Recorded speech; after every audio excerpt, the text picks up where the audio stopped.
नमस्कार गाइस, मेरा नाम अनूप है और फिर से मैं स्वागत करता हूं अपनी क्लास में, जहां पर हम ग्रामर और ग्रामर से जुड़े टॉपिक्स पर हम बात कर रहे हैं और क्लासेस बना रहे हैं। ठीक है, तो गाइस पिछली वीडियो में मैंने एडवर्ब बनाने के जो रूल्स हैं फ्रॉम द एडजेक्टिव्स वो मैंने आप लोगों के साथ शेयर की और एक पैकेज तैयार किया एडवर्ब को सीखने के लिए। तो अब हम एडवर्ब को पूरा कर चुके हैं और आप लोगों के लिए जो मैंने प्रॉमिस किया है, मैं जो लिस्ट डालूंगा वो डेफिनेटली मैं डालूंगा। थोड़ा सा बिजी चल रहा हूँ इसलिए शायद मैं अभी वो लिस्ट नहीं बना पाया हूँ, बट मैं डेफिनेटली वो आप लोगों के लिए मैं शेयर करूंगा। तो अब हम चलते हैं अगले type of part of speech पर जो होगा प्रीपोजिशन। ठीक है, जो कि बहुत ही इंपॉर्टेंट एक पार्ट ऑफ स्पीच है और जिसे जानना बहुत जरूरी है ग्रामर के लिए भी और स्पोकन के लिए भी। ठीक है, तो हम उस पर बहुत ही डिटेल में बात करेंगे, लेकिन सारे जो प्रीपोजिशंस हैं उनको देखने से पहले हम पहले समझ लेते हैं कि प्रीपोजिशंस होते क्या है। ठीक है, प्रीपोजिशन को हम हिंदी में संबंध सूचक मतलब संबंध दिखाने वाले शब्द के रूप में जानते हैं। तो आइए हम उस पर थोड़ा सा बात करेंगे।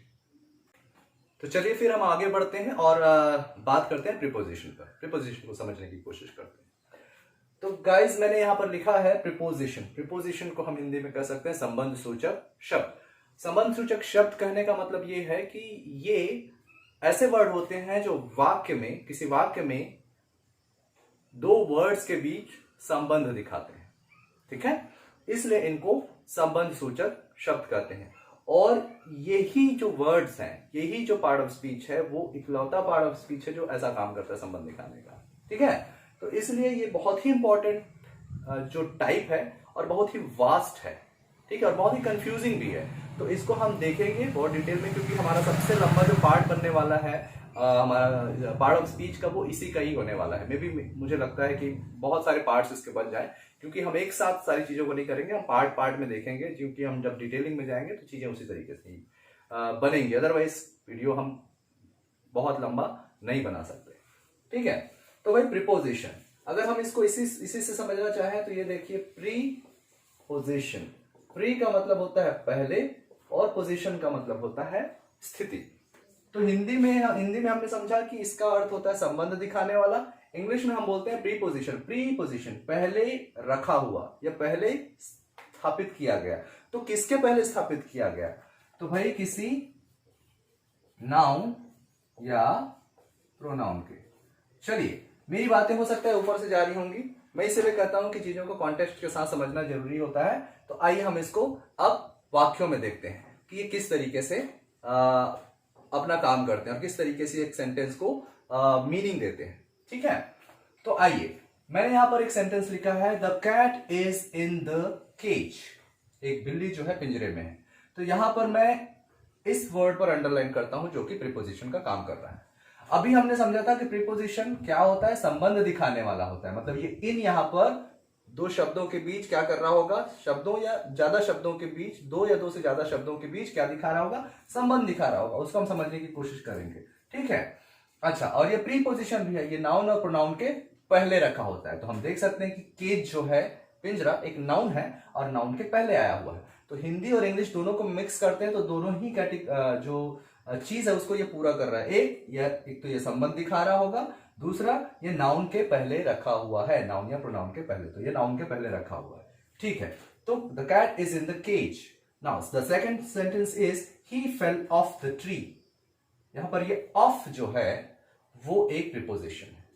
ठीक है, कैसे हम देखेंगे, उसको हम देखेंगे कि ये इस डेफिनेशन को फुलफिल कर रहा है कि नहीं कर रहा। ठीक है, the parrot is hiding under the tree. This under is also a preposition. In the fourth sentence, they spoke to me. They spoke to me. Here, this to is a preposition. Now, let's see the fifth sentence. He is friend of Ramesh. So here, this of is preposition. Okay? So, I had written 5 sentences here. And I have underlined these 5 words that I am considering preposition. अब हम इन definitions पर इस जो व्याख्या हमने की थी, इस तरीके से हमने समझा था, उसके हिसाब से हम मैच करते हैं।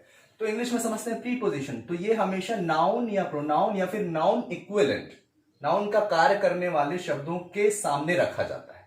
तो सब में देख लीजिए, यहां पर केज है, यहां पर ट्री है, केज एक नाउन है, ट्री एक नाउन है, टेबल एक नाउन है, मी एक प्रोनाउन है, रमेश एक नाउन है, और जी बस इतना ही। तो हमने देखा कि नाउन और प्रोनाउन के पहले रखा हुआ है, ठीक। तो ये पहला मतलब ये जो इसका जो अर्हता थी ये इसने पूरी की, ठीक। अब हम देखते हैं कि ये संबंध किसका किसका दिखा रहा है। अगर हम ध्यान से सेंटेंस का मीनिंग समझें कि ये कैट है पिंजरे के अंदर, तो इस पिंजरे और इस कैट के बीच के संबंध को कौन क्लैरिफाई कर रहा है? Which word is clarifying the relation between the cage and cat? भाई ये कैट और केज के बीच कुछ संबंध है। अगर मैं खाली cat, the cat is the cage, अगर ऐसा बोलूं तो ये गलत सेंटेंस होगा, कोई सेंस भी नहीं देगा। लेकिन जैसे मैं इन लगाता हूं तो क्या पता चलता है कि ये कैट और केज के बीच का संबंध ये है कि जो कैट है वो केज के अंदर है, ठीक है। तो this in is actually showing the relation between this cage and the cat, okay. अब हम अगर दूसरे सेंटेंस में चले तो इसमें हम देखते हैं कि he fell off the tree, he fell off the tree मतलब वह गिरा पेड़ से, वह पेड़ से गिरा। सो हियर ये ट्री और इस गिरने के बीच का संबंध है, यस, या इसके बीच का भी संबंध है, ठीक है। मतलब ये क्या करता है कि एक नाउन या प्रोनाउन का एक या एक से अधिक शब्दों के साथ संबंध दिखा रहा है, जो कुछ भी हो सकता है, जो नाउन हो सकता है, प्रोनाउन हो सकता है, वर्ब हो सकता है, एडवर्ब हो सकता है, एडजेक्टिव हो सकता है, कुछ भी हो सकता है, ठीक है। तो ये दूसरे वर्ड्स के साथ इसका रिलेशन दिखा रहे हैं। यहां पर कैट था, यहां पर अगर हम इस ऑफ को देखें तो इस ट्री का रिलेशन इस फेल और ही के साथ दिखा रहा है कि भाई ही फेल ऑफ द ट्री, कि वह गिरा, वह और पेड़ का क्या संबंध है कि वो उससे दूर हुआ, ठीक है। फेल और ट्री का, फेल ऑफ द ट्री और फेल और ट्री के बीच का संबंध क्या हुआ कि ये एक सेपरेशन दिखा रहा है, गिरना मतलब अलग होना, ऑफ द ट्री, ठीक है। तो यहां पर ये ऑफ जो है एक सेपरेशन दिखा रहा है इन वर्ड्स के साथ, कि मतलब एक अलग होने का रिलेशन दिखा रहा है, ठीक है। Third, the parrot is hiding under the table, यहां पर ये नाउन है और इस नाउन का संबंध वो किससे दिखा रहा है? हाइड से दिखा रहा है कि भाई ये टेबल के नीचे छुपा जा रहा है। तो इस छुपने का और इस टेबल के बीच का कुछ संबंध है कि हाँ, अंडर, नीचे छुपा जा रहा है। तो नीचे छुपे हुए का ये एक रिलेशन यहां पर अंडर दिखा रहा है, इस टेबल और इस हाइडिंग के बीच, ठीक है, और साथ ही इस पैरेट के बीच भी, ओके। अब इसी चीज को समझते हैं कि दे स्पोक टू मी, तो ये मी का संबंध स्पोक से, कि मुझसे बात हुई, ठीक है। बात होना और मेरे बीच का संबंध है कि मुझसे बात हुई, ठीक है। He is friend of Ramesh, Ramesh और दोस्त के बीच का संबंध दिखा रहा है कि दोस्त है रमेश, रमेश दोस्त है, एक रिलेशन बना, रमेश उसका दोस्त है। तो एक संबंध ये ऑफ दिखाने का काम कर रहा है, ठीक है। तो हम प्रीपोजिशन को इस तरीके से संबंध देख सकते हैं कि एक प्रीपोजिशन एक ऐसा शब्द होता है, एक ऐसा वर्ड होता है, ऐसा पार्ट ऑफ स्पीच है जो हमेशा किसी नाउन, प्रोनाउन या फिर नाउन इक्विवेलेंट के पहले आता है, जो नाउन की तरह कार्य करते हैं उसके पहले रखा जाता है, और यह वाक्य में या सेंटेंस में दूसरे नाउन या प्रोनाउन या फिर और दूसरे वर्ड्स के साथ उन वर्ड्स का रिलेशन शो करता है, ठीक है। तो अगर हम इसको इस तरीके से देखना चाहें तो हम इसको यूं देख सकते हैं कि the preposition is a word which shows relation of a noun or pronoun to other words like noun, pronoun, verbs in the sentence. तो ये वर्ड जो होता है वो एक नाउन या प्रोनाउन के पहले रखा जाता है और ये उसी वाक्य में दूसरे शब्दों के साथ उसका संबंध दिखाया जाता है। It is always placed before noun और प्रोनाउन, और इसे हमेशा नाउन या प्रोनाउन के पहले ही रखा जाता है। ठीक है, तो हमने ये चीजें यहां पर देखी और प्रीपोजिशन को समझा। अच्छा, तो चलिए दोस्तों थोड़ा सा एग्जाम्पल हम देख लेते हैं कि कौन कौन से वर्ड जो है प्रीपोजिशन का काम करते हैं। ठीक है, तो यहां पर ये आ गया after, in, on, off, at, with in, before, without, with, to, over, above, below, under, against, beyond, beneath and from. These all the words are preposition. But as I told you that they may be in some different case or in some other situations may be playing the different role of part of speech. ठीक है, तो ये जो है यहां पर use के हिसाब से डिसाइड होंगे कि वो प्रीपोजिशन की तरह से काम करते हैं, मतलब वो नाउन के पहले होना चाहिए और संबंध दिखाना चाहिए। अदरवाइज यहां पर कई सारे वर्ड्स ऐसे हैं जो दूसरे पार्ट्स ऑफ स्पीच का भी काम करेंगे। ठीक है, तो हमें उन चीजों को समझना है, ये हम शुरू से ही बोलते आ रहे हैं। ठीक है, तो ये बिफोर जैसे हमने पिछली बार एडवर्ब के तरीके से भी काम करता है, ये हमने देखा हुआ है। तो भाई वो यूज के ऊपर से डिपेंड करेगा। आउटसाइड अगर मैं बोलता हूं वो भी एक वर्ड है, पिछली वीडियो में मैंने गलती से एडवर्ब की जगह प्रीपोजिशन लिख दिया था, तो कंफ्यूजिंग है ना। तो ये सारी चीजों को हमको इसको समझना पड़ेगा। ठीक है, तो ये हमने समझा। इसके साथ दो जरूरी बातें और हैं जिसको हम समझते हैं। तो आइए दोस्तों वो जरूरी बात देखते हैं जिसकी मैंने अभी थोड़ी देर पहले बात की। तो ये प्रीपोजिशन को हमने समझा कि प्रीपोजिशन होते क्या है। वो ऐसे शब्द होते हैं जो नाउन या प्रोनाउन के हमेशा पहले आते हैं और उनका संबंध वाक्य के किन्हीं अन्य शब्दों के साथ दिखाते हैं, जो कि नाउन, प्रोनाउन, वर्ब कुछ भी हो सकता है। ठीक है, लेकिन मैंने कहा कि जब हम किसी चीज को समझते हैं तो आदर्श स्थिति में समझते हैं, लेकिन हर जगह आदर्श है नहीं, एक्चुअली में अपवाद हर जगह मौजूद है। तो उन चीजों को भी इसको पढ़ने के साथ समझना जरूरी है। ठीक है, तो उन्हीं चीजों को हम यहां पर फोकस कर रहे हैं। तो पहला चीज जो मैं हमेशा कहता हूं कि पार्ट ऑफ स्पीच समझने के लिए हमें शब्दों को याद करने की जरूरत नहीं है कि हाँ ये शब्द ये होगा, ये शब्द ये होगा, क्योंकि एक शब्द अलग अलग पार्ट ऑफ स्पीच की तरह काम कर सकता है। इसीलिए हमें शब्दों की प्रकृति को, the nature of the word we must know, उसे जानना जरूरी है कि वो एक वर्ड में, एक सेंटेंस में किस तरीके से काम कर रहा है और वो किस तरीके का सेंस प्रोड्यूस कर रहा है। By observing that we can say that this word is that part of speech and this word is that part of speech, या फिर सेम वर्ड इसमें ये है और उसमें अलग तरीके के पार्ट ऑफ स्पीच के रूप में काम कर रहा है। ठीक है, तो उसी चीज को यहां पर कहा जा रहा है कि same word may be preposition in any sentence और act like other part of speech in other sentence. तो एक सेंटेंस में कोई वर्ड प्रीपोजिशन का काम कर सकता है और दूसरे में किसी और पार्ट ऑफ स्पीच का। तो यहां पर कुछ एग्जांपल्स मैंने कलेक्ट किए हैं, तो इसको हम समझने की कोशिश करते हैं। देख लीजिए, ये दो सेंटेंसेस हम पहले देखते हैं। He is outside. सबसे पहला तो यहां पर हमने आउटसाइड को अंडरलाइन किया क्योंकि ये हम प्रीपोजिशन के लिस्ट में देख सकते हैं, ये मिलता है।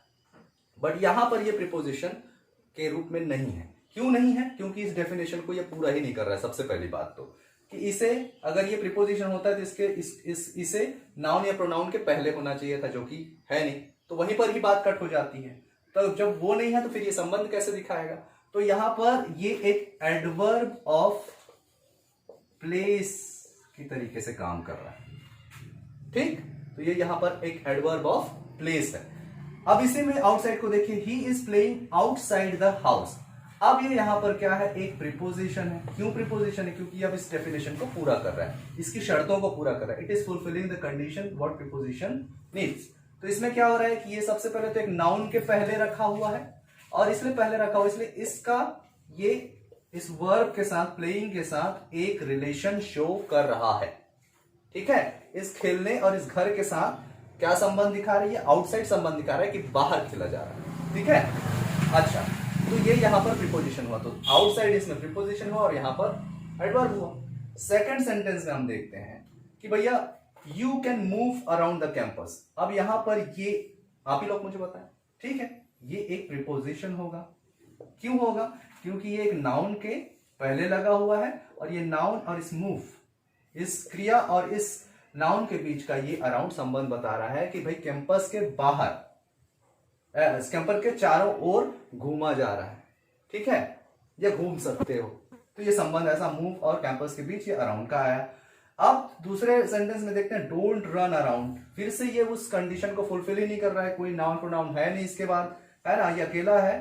तो ये अभी भी यहां पर एडवर्ब ऑफ प्लेस है। ठीक है, कैसे है ये हम समझ चुके हैं। अगर आप उसके साथ चेक करेंगे कहां पूछकर, तो यहां आंसर दे रहा है। अब हम इसमें देखते हैं she is standing before me. अब यहां पर ये बिफोर जो है एक प्रीपोजिशन है। क्यों? क्योंकि ये प्रोनाउन के पहले रखा हुआ है और इस मेरे और स्टैंडिंग, इस खड़े होने और मेरे के बीच का रिलेशन दिखा रहा है कि वो आगे में है। ठीक, आगे खड़ी है।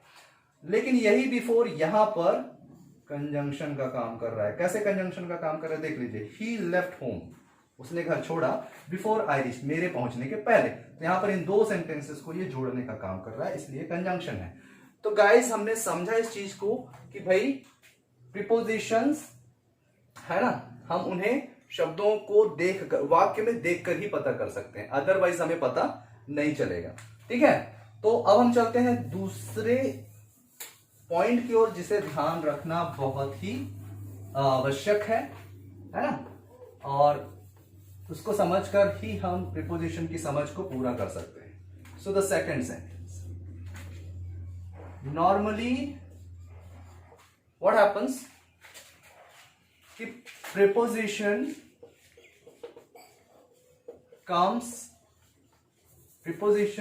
is placed before noun, pronoun और noun equivalent, मतलब नाउन का काम करने वाले के साथ। ठीक है, बट इन सम केसेस और इन सम सेंटेंसेस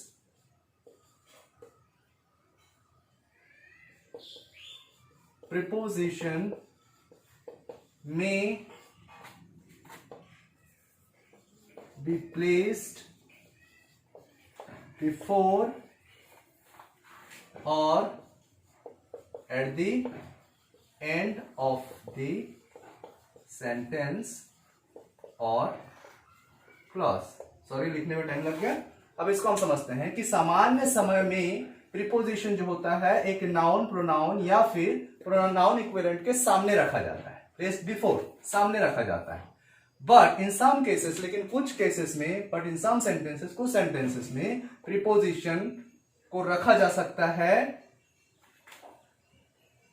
किसी सेंटेंस के सामने या फिर किसी क्लॉज के सामने या फिर उसके बाद में, मतलब सबसे शुरू में या सबसे आखिर में भी रखा जा सकता है। अभी तक हमने देखा था कि ये बीच में आते थे, है ना, नियम भी यही करता था, नाउन प्रोनाउन के पहले आते हैं। बट देखिए यहां पर अपवाद, उस चीज को भी समझने की कोशिश करते हैं। ठीक है, तो इसको इस तरीके से देखते हैं, कुछ एग्जांपल्स के साथ देख लेते हैं। ठीक है, he, who, he was talking to. अब इस सेंटेंस में देखिए, who he was talking to, तो वो किससे बात कर रहा था। तो यहां पर इस टू को देखिए, ये टू जो है सेंटेंस के आखिर में आया है।